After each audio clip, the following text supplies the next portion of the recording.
करेंगे admission of A partner, साझेदारी का प्रवेश।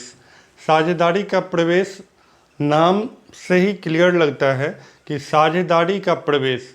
साझेदारी का प्रवेश हम जब करते हैं तो लगता है कि साझेदारों की संख्या में वृद्धि हो रहा है।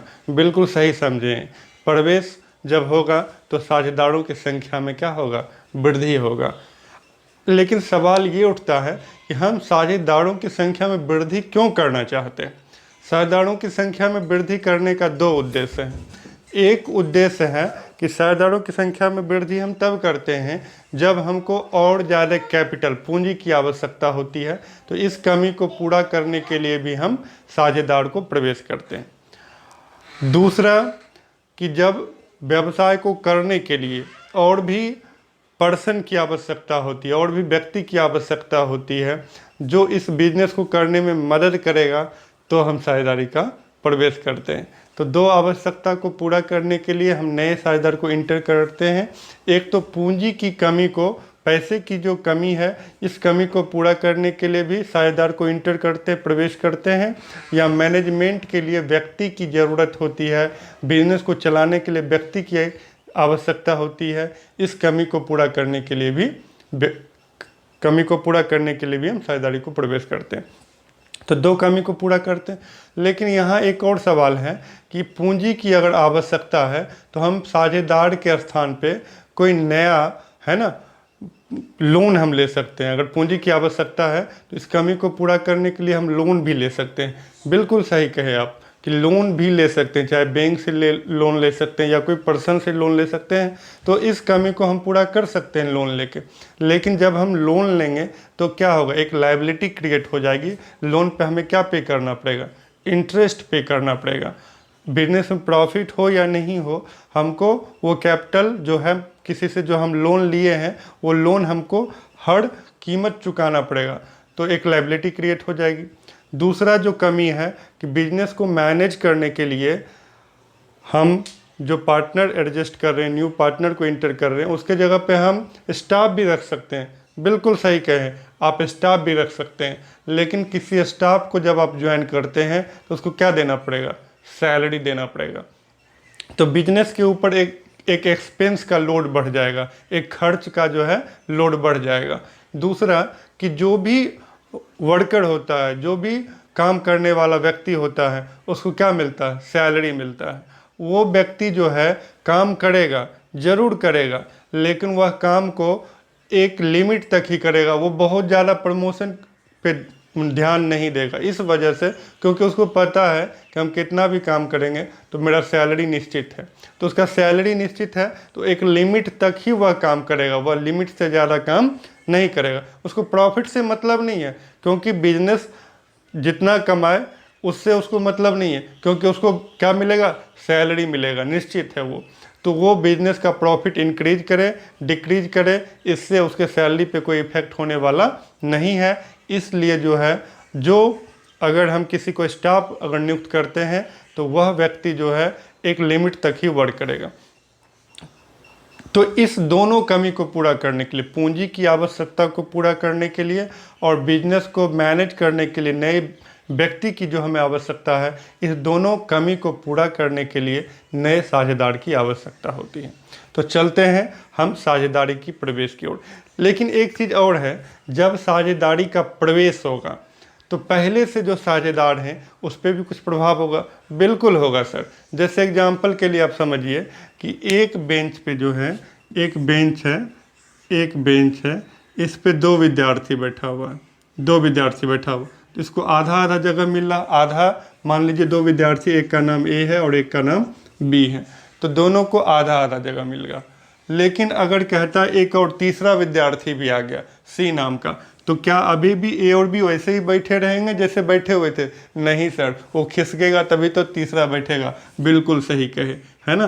तो अब उसका बैठने का क्या सिस्टम होगा, अब ऐसे बैठेगा, है ना, कुछ ए, कुछ बी और कुछ सी। तो ए और बी का जो है बैठने का जो प्लेस था उसमें क्या हो गया, चेंजिंग हो गया, परिवर्तन हो गया। तो यही तो है, साझेदारी का भी जब प्रवेश होगा तो पुराने साझेदारों के प्रॉफिट शेयरिंग रेशियो, लाभ विभाजन अनुपात में भी क्या हो जाएगा, परिवर्तन हो जाएगा। नहीं समझे सर, फिर से समझ लो बाबू। जैसे ए और बी दो साझेदार हैं, विद्यार्थी अब नहीं है, अब क्या हो गया, साझेदार। मान लो ए और बी लाभ को बराबर बांटता है, ए 50% लाभ लेता है और बी भी लेता है 50% लाभ। तो ए 50% ले रहा, बी ले रहा 50%। पहले भी तो यही किए थे कि ए और बी जो है बैठा हुआ है और वो आधा आधा जगह कवर कर रहा है, ये ना बताए थे 50%। तो अभी 50% जो है लाभ ले रहा। लेकिन सी नाम का एक न्यू पार्टनर आ गया। अगर सी नाम का नया पार्टनर आता है, क्योंकि आपको बताए कि बिजनेस में पूंजी की आवश्यकता होती है या बिजनेस को मैनेज करने के लिए व्यक्ति की आवश्यकता होती है, इस कमी को नए साझेदार को ज्वाइन करने से पूरा किया जा सकता है। तो हमने एक नया साझेदार ज्वाइन करवाया जिसका नाम है सी। सी आएगा तो वो भी बिजनेस के प्रॉफिट में कुछ हिस्सा लेगा। जी सर बिल्कुल लेगा, क्योंकि सी भी जब अगर कैप पार्टनर बनता है तो वो भी बिजनेस के लाभ में कुछ ना कुछ हिस्सा लेगा। अगर वो कुछ हिस्सा लेगा तो स्वाभाविक सी बात है ए और बी के हिस्से पे कुछ ना कुछ प्रभाव पड़ेगा। बिल्कुल, देखिए एग्जाम्पल के लिए मानते हैं इफ सी को अगर 20% प्रॉफिट देते हैं, अभी नया पार्टनर है इसलिए सी को कितना प्रॉफिट देते हैं, 20%। अगर सी को 20% प्रॉफिट देंगे, क्या ए और बी का प्रॉफिट पे कोई इफेक्ट पड़ेगा या नहीं पड़ेगा? बिल्कुल पड़ेगा। क्या पड़ेगा? ए का जो है प्रॉफिट कुछ ना कुछ कम हो जाएगा, है ना, कुछ ना कुछ कम हो जाएगा, घट जाएगा, है ना। अब जैसे 50% ए का पहले प्रॉफिट था, लेकिन सी को इंटर किया 20% के लिए, तो ए 10% उसका जो है लेस हो गया। अब कितना बचा? 40%। बी का अब कितना बचा? 40%। और सी का ऑलरेडी कितना है? 20%। ये हमारा रेशियो है। तो ये जो है, जो हमारा पहले से दिया हुआ, ये हमारा क्या हो गया? ओल्ड रेशियो हो गया। क्या हो गया? ओल्ड रेशियो, पुराना अनुपात। पहले लाभ हानि ऐसे बांटते थे। ये मेरा क्या हो गया? New ratio. न्यू रेशियो, नया अनुपात, है ना। और ये क्या है? ये क्या है? ये गेन है या सेक्रीफाइस है? तो गेन या सेक्रीफाइस है। तो गेन या सेक्रीफाइस क्या होगा? गेन या सेक्रीफाइस दोनों बराबर होगा। एक को जितना मिलेगा बी और सी उतना ही देगा। हमेशा गेन और सेक्रीफाइस जो है इक्वल रहेगा। जैसे 20% सी को मिला, ए और बी मिलके दोनों मिलके कितना सेक्रीफाइस किया? 10%। 10% ए किया, बी किया 10%। 20% दोनों मिलके त्याग किया है और सी को कितना प्राप्त हुआ है? 20%। तो हमेशा जितना गेन होगा उतना ही सेक्रीफाइस होगा। जैसे आप रोड पे चल रहे हैं, आपको 500 रुपया मिला, तो 500 रुपया आपको मिला, 500 रुपया आपको गेन हुआ, आप खुश हो जाएंगे। लेकिन किसी का 500 रुपया खोया होगा, है ना। तो खोया होगा तो उसका जो है सेक्रीफाइस कितना है? 500 रुपया उसका सेक्रीफाइस है, तभी आपका गेन है 500 रुपया। तो हमेशा गेन और सेक्रीफाइस जो होता है वो बराबर होता है। तो अभी जो हम लोग एडमिशन चैप्टर करेंगे, इस चैप्टर में जो है आते हैं, कुछ सवाल करके देखते हैं।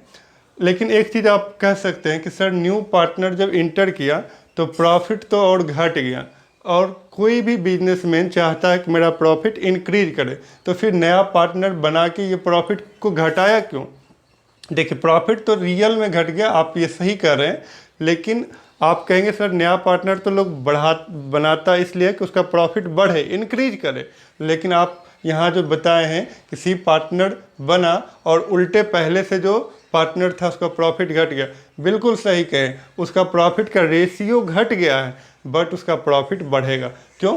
क्योंकि जब नए पार्टनर आएंगे तो बिजनेस में कुछ कैपिटल लगाएगा, पूंजी लगाएगा, और जब पूंजी लगाएगा और काम करने वाले व्यक्ति के संख्या में वृद्धि होगा, मैनेज करने वाले व्यक्ति की संख्या में वृद्धि होगा, तो फर्म का प्रॉफिट बढ़ जाएगा।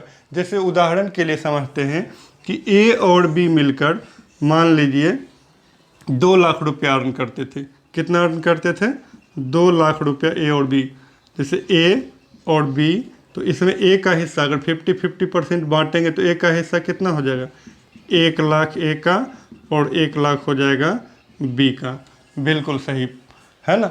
लेकिन अगर मान लेते हैं कि अब जो है बिजनेस को जो है जब सी आ गया तो अगले साल नेक्स्ट ईयर सी के आने के बाद अगर प्रॉफिट जो है हमारे बिजनेस का इंक्रीज कर जाता है ना, तो अब तो 2 भाग नहीं, अब कितना भाग में बटेगा, अब 3 भाग में बटेगा, है ना।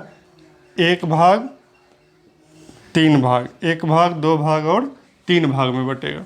लेकिन 3 भाग में बटेगा, मान लेते हैं अभी 20% छोड़ देते हैं, मान लो इक्वल का पार्टनर हो गया, बराबर का अगर साझेदार बना देते हैं, सी को भी बराबर का साझेदार बना देते हैं, तो अगर अब हमारे बिजनेस में जो है 6 लाख रुपया अर्न हो रहा, कितना अर्न हो रहा, 6 लाख रुपया हमारा बिजनेस जो है कमाना शुरू कर दिया। तो 6 लाख रुपया कमाना शुरू कर दिया, 6 नहीं उसको 9 कर देते हैं ताकि राउंड फिगर में समझने में ठीक रहे। तो ए बी सी, ए का प्रॉफिट कितना हो गया, अब 3 लाख हो गया, बी का प्रॉफिट कितना हो गया, 3 लाख हो गया, और सी का प्रॉफिट कितना हो गया, 3 लाख हो गया। देखो न्यू पार्टनर को हम इंटर ही इसलिए करते हैं ताकि हमारे बिजनेस का प्रॉफिट इंक्रीज करे, इसलिए हम न्यू पार्टनर को इंटर करते हैं। तो जब भी न्यू पार्टनर इंटर होगा तो क्या इफ़ेक्ट होगा, पहला इफ़ेक्ट ये होगा जो भी पुराने साझेदार हैं उनके प्रॉफिट शेयरिंग रेशियो में चेंजिंग आ जाएगा, परिवर्तन आ जाएगा। तो हम लोग क्वेश्चन भी यहीं से बनाना शुरू करेंगे कि न्यू पार्टनर इंटर होने से प्रॉफिट पे क्या इफ़ेक्ट पड़ता है। तो पहले यहाँ से हम सवाल करना शुरू करेंगे, उसके बाद जो है और भी कुछ चेंजिंग होगी, क्योंकि जब न्यू पार्टनर आएगा तो फर्म जो है उस समय रीवैल्यूट होगा, फिर से फर्म का वैल्यूशन होगा कि फर्म के पास क्या एसेट्स है, क्या लायबिलिटी है, ये सारी चीज़ें बनाई जाएगी। अभी उतना आपको दिमाग खर्च नहीं करना है, अभी सीधा हम आते हैं न्यू प्रॉफिट का कैलकुलेशन करने के लिए सीखेंगे, फिर स्टेप बाय स्टेप हम लोग आगे बढ़ने के लिए सीखेंगे। तो अब हम लोग सीखेंगे न्यू रेशियो कैलकुलेट करने के लिए अगले वीडियो में। Thank you.